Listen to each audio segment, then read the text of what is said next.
ಮಾಡಿದ್ದೀರಾ? ಏನ್ ಹೇಳಿ?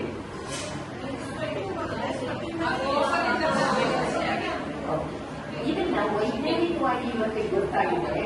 ಯಾವಾಗ ಮನಸ್ಸು ಒಂಥರ ಪ್ರಕ್ಷುಬ್ಧ ಆಗುತ್ತೋ, ಕೋಪ ಬರುತ್ತೋ, ಕೈಲಾಗದೆ ಮೈಯೆಲ್ಲ ಬರ್ಕೊಂಡ ಹಾಗೆ ಅವರಿಗೆ ಒಂದು ಮನಸ್ಥಿತಿ ಬರುತ್ತೋ, ಆವಾಗ ಮೆದುಳಿನಿಂದ ಹೆಚ್ಚು ಫೈಟ್ ಹಾರ್ಮೋನ್ಸ್ ಉತ್ಪತ್ತಿಯಾಗುತ್ತೆ.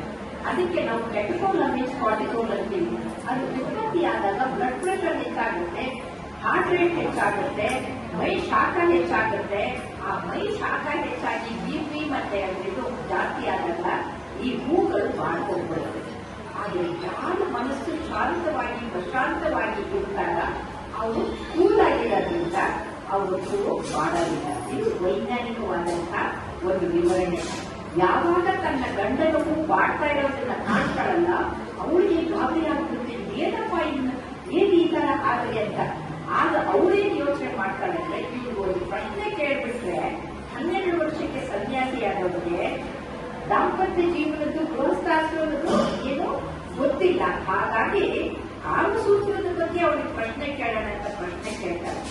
ಆದ್ರೆ ಇವ್ರೇನ್ ಮಾಡ್ತಾರೆ ಅಂದ್ರೆ, ಒಂದು ದಿನ ಸಾಗುವ ಮನೆಯಲ್ಲಿ ಅವರಿದ್ದವರು ಆಗ ತಾನೇ ಒಂದು ಸತ್ತಂತಾಗುವ ರಾಜ, ಆ ರಾಜನ ಶರೀರದಲ್ಲಿ ಕೊಟ್ಟು ಇವರು ಲೈಂಗಿಕ ಕ್ರಿಯೆಯ ಬಗ್ಗೆ ಅರ್ಥ ಮಾಡಿಕೊಂಡು ವಾಪಸ್ ಬಂದು ಅವರಿಗೆ ಉತ್ತರ ಕೊಡ್ತಾರೆ. ಆಶ್ಚರ್ಯ ಆಗುತ್ತೆ. ಬಹುಶಃ ಇದಕ್ಕೆ ಆಶ್ಚರ್ಯ ಇರ್ಬೋದು, ಹೇಗೆ ಪರಕಾಯ ಪ್ರವೇಶ ಮಾಡಕ್ಕೆ ಹೇಗೆ ಸಾಧ್ಯ ಅಂತ. ಇದು ಯೋಗದ ಒಂದು ಸೂಕ್ಷ್ಮವಾದಂತಹ ಟೆಕ್ನಿಕ್.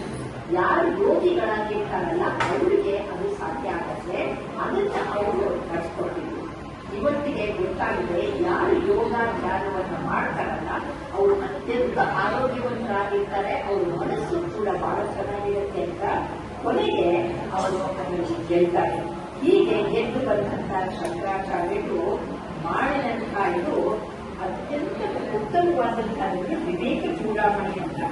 ಅವರು ಮುಂದೆ ಯೋಗ ಸೂತ್ರದ ವಿವರಣೆ, ಭಾಷ್ಯ, ಧರ್ಮಸೂತ್ರದ ಬಗ್ಗೆ, ಆಧ್ಯಾತ್ಮದ ಪಾತಾಳದ ವ್ಯಾಖ್ಯಾನ, ವಿಷ್ಣು ಮತ್ತು ಲಲಿತಾ ಸಹಸ್ರನಾಮದ ವ್ಯಾಖ್ಯಾನ, ಇದು ಎಲ್ಲವನ್ನೂ ಬರೆಯೋದ್ರ ಜೊತೆಗೆ ಭಜಗೋವಿಂದನಲ್ಲಿ ಒಂದು ಮಾತನ್ನ ಬಹುಶಃ ಇವತ್ತಿನ ನಮ್ಗೆಲ್ಲರಿಗೆ ಅನ್ವಯಿಸೋಕೆ ಹೇಳಿದಾರೇನೋ ಅಂತ ಅನ್ಸುತ್ತೆ. ಅದು ಯಾವುದು ಅಂದ್ರೆ, ಬಾಲಾವಸ್ಥಾಯ ಕ್ರೀಡಾಸಕ್ತ, ತರುಣಾಸ್ಥಾಯ ತರುಣೀಸಕ್ತ, ವೃದ್ಧಾಸ್ಥಾವ ಚಿಂತಾಸಕ್ತ, ಪರಮೇ ಬ್ರಹ್ಮಣಿ ಕೋಪನಾಸಕ್ತ ಅಂತ. ಅಂದ್ರೆ ಬಾಲ್ಯಾವಸ್ಥೆಯಲ್ಲಿ ಮಕ್ಕಳಾಗಿದ್ದಾಗ ಆಟ ಆಡಬೇಕು ಅಂತ, ಯುವಕರಾದಾಗ ಯುವತಿ ಹಿಂದೆ ಹೋಗ್ಬೇಕು ಅಂತ, ವಯಸ್ಸಾದಾಗ ಚಿಂತೆಯಲ್ಲಿ ಮುಳುಗೋಗ್ಬಿಟ್ಟಿರ್ತಾರೆ. ಜೀವನನೇ ಸಾಕು ಅಂತ ಯಾವುದರಲ್ಲೂ ಆಸಕ್ತಿ ಇಲ್ಲ.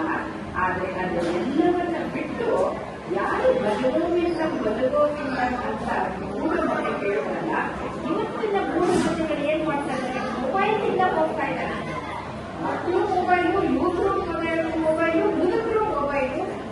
ಯಾವುದೇ ಒಂದು ಇದಕ್ಕೆ ಹೋದ್ರೆ, ಸಂಕಷ್ಟ ಗಣಪತಿ ದೇವಸ್ಥಾನಕ್ಕೆ ಹೋದ್ರೆ ನೋಡ್ತೀವಿ, ಎಲ್ಲರೂ ಮೊಬೈಲಲ್ಲಿ ಮುಳುಗಿರ್ತಾರೆ. ಅಲ್ಲಿ ಮಂಗಳಾರತಿ ನಡೀತಾ ಇದೆ, ಅಲ್ಲಿ ಹೋಗಿ ಕೈ ಮುಗಿಯೋದಿಲ್ಲ, ಗಣಪತಿ ನಮಸ್ಕಾರ ಮಾಡೋದಿಲ್ಲ. ನೀವು ಕಿವಿ ಹಿಡ್ಕೊಂಡು ಗಣಪತಿ ನಮಸ್ಕಾರ ರಿಕ್ವೆಸ್ಟ್ ಮಾಡಿ ಅತ್ಯಂತ ಮೇಧಾವಿಯಾದ ಮಕ್ಕಳು ನಿಂತಾರೆ. ನೀವು ಕೂಡ ಇದನ್ನ ಮಾಡಿದ್ದೆ ಅಂದ್ರೆ ಈಗ ಅವರು ಅಮೆರಿಕನ್ ಸೂಪರ್ ಬ್ರೈನ್ ಎಕ್ಸರ್ಸೈಸ್ ಅಂತ ಮಾಡ್ತಾ ಇದ್ದಾರೆ. ಆದ್ರೆ ನಾವು ಎಲ್ಲವನ್ನೂ ಬಿಟ್ಟಿದ್ದೀವಿ. ಆದ್ರೆ ನೆನ್ಪಿಟ್ಕೊಳ್ಳಿ, ನಾವು ಇವತ್ತಿಗೆ ಶಂಕರಾಚಾರ್ಯರಿಂದ ಕಲಿಬೇಕಾಗಿದ್ದು ಮೊದಲೇನು ಅದ್ವೈತ ಸಿದ್ಧಾಂತ. ನಾನು ಬೇರೆ ಅಲ್ಲ, ನೀವು ಬೇರೆ ಅಲ್ಲ, ಪರಮಾತ್ಮ ಬೇರೆ ಅಲ್ಲ. ನಾವೆಲ್ಲರೂ ಪರಮಾತ್ಮನ ಸ್ವರೂಪರು. ನಮ್ಮಲ್ಲಿ ಅಸೀಮವಾದಂತಹ ಶಕ್ತಿ ಇದೆ. ನಾನು ಮಾತಾಡ್ಬೋದು, ನೀವು ಮಾತಾಡ್ಬೋದು, ನಾನು ಪ್ರೀತಿಸ್ಬೋದು, ನೀವು ಪ್ರೀತಿಸ್ಬೋದು. ಆ ಪ್ರೀತಿಗಿಂತ, ಪರಮಾತ್ಮನ ಪ್ರೀತಿ ಭಕ್ತಿಗಿಂತ ಮಿಗಿಲಾದದ್ದು ಇನ್ನೊಂದು ಯಾವುದೂ ಇಲ್ಲ. ಯಾರು ಪ್ರೀತಿಯಿಂದ ಬದುಕಕ್ಕೆ ಕಲಿತಾರಲ್ಲ ಅವರ ಬದುಕು ಚೆನ್ನಾಗಾಗುತ್ತೆ. ಯಾಕಂದ್ರೆ ನಾವು ಸತ್ತಾಗ ನಮ್ಮ ಉಸಿರು ನಿಂತ ಮೇಲೂ ಹೆಸರು ಉಳಿಸುವಂತ ಯಾವುದು ಅಂದ್ರೆ ಶಂಕರಾಚಾರ್ಯರು ಮಾಡಿದಂತಹ ಒಂದು ಸನಾತನ ಧರ್ಮದಲ್ಲಿ ಒಗ್ಗಟ್ಟನ್ನು ತರುವಂತಹ ಕೆಲಸ, ಅದು ಬಹಳ ಮುಖ್ಯ. ಅದನ್ನ ನಾವು ಇವತ್ತು ನಿಲ್ಲಿಸ್ಕೊಳ್ಬೇಕು. ಎರಡನೇದು ಯಾವುದಂದ್ರೆ, ಯೋಗ ಧ್ಯಾನವನ್ನ ಮಾಡಿ, ಗಣಪತಿ ನಮಸ್ಕಾರ ಮಾಡಿ, ಮಕ್ಕಳನ್ನ ಉತ್ತಮವಾಗಿ ವ್ಯಕ್ತಿಗಳನ್ನು ಮಾಡಬೇಕು. ಹಾಗಾಗಿ ಬನ್ನಿ ನಾವೆಲ್ಲರೂ ಶಂಕರಾಚಾರ್ಯರನ್ನು ನಡೆಸಿಕೊಂಡು ನಾವು ಮೂಢಮತಿಗಳಾಗದೇ ಜ್ಞಾನಿಗಳಾಗಬೇಕು ಅಂತಂದ್ರೆ ಶಂಕರರ ಅದ್ವೈತ ಸಿದ್ಧಾಂತವನ್ನ ಬದುಕಿನಲ್ಲಿ ಅಳವಡಿಸಿಕೊಂಡು ನಾವು ಇವತ್ತು ಆಚರಿಸುತ್ತಿರುವುದು ಇವತ್ತು ಒಂದು ದಿನಕ್ಕಲ್ಲ, ಇಡೀ ಜೀವನ ಪರ್ಯಂತ ನಾವು ಭೇದ ಭಾವವಿಲ್ಲದೆ ನಾವು ಸನಾತನ ಧರ್ಮದಲ್ಲೂ ಒಗ್ಗಟ್ಟಾಗಿ ದೇಶವನ್ನು ಉಳಿಸುವ ಶಕ್ತಿಯಾಗಿ ಬೆಳಿತೀವಿ ಅಂತ ಯಾರು ಮನಸ್ಸು ಮಾಡಿದಿರೋ ಅವರು ಕೈ ಎತ್ತಿ ಜೋರಾಗಿ ಚಪ್ಪಾಳೆ ತಟ್ಟಿ ನೋಡೋಣ.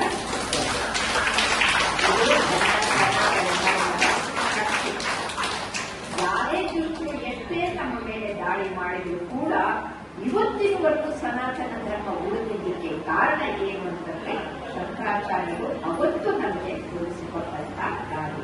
ಹಾಗಾಗಿ ಭಗವಂತ ನಿಮ್ಮೆಲ್ಲರಿಗೂ ಆರೋಗ್ಯ, ಆಯುಷು, ಸಂಪತ್ತು, ಸಮೃದ್ಧಿ, ನೆಮ್ಮದಿ, ಯಶಸ್ಸು, ತೇಜಸ್ಸು, ವರ್ಚಸ್ಸು, ಓಜಸ್ಸನ್ನ ಕೊಟ್ಟು ಸನಾತನ ಧರ್ಮವನ್ನ ಬದುಕಿನಲ್ಲಿ ಅಳವಡಿಸಿಕೊಂಡು ವಿಶ್ವಕ್ಕೆ ಮಾದರಿಯಾಗುವಂತಹ ಮಹಿಳೆಯರು ನೀವಾಗಬೇಕು ಅಂತ ಹಾರೈಸ್ತಾ ನನ್ನ ಮಾತು ನಿಲ್ಲಿಸ್ತೀನಿ. ನಮಸ್ಕಾರ.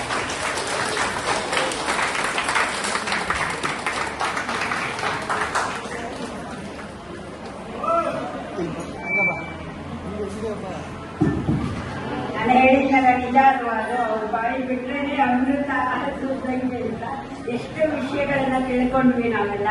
ನಮ್ಮ ಸಂಸ್ಕೃತಿ ಬೆಳೆಯೋದಕ್ಕೆ, ಸನಾತನ ಧರ್ಮ ಉಳಿಸ್ಕೊಳ್ಳೋಕೆ ಎಷ್ಟೊಂದು ಮಾಹಿತಿಗಳನ್ನೆಲ್ಲ ಕೊಟ್ಟಿದ್ದಾರೆ. ತುಂಬ ಹೃದಯದ ಧನ್ಯವಾದಗಳು ಎಲ್ಲರೂ.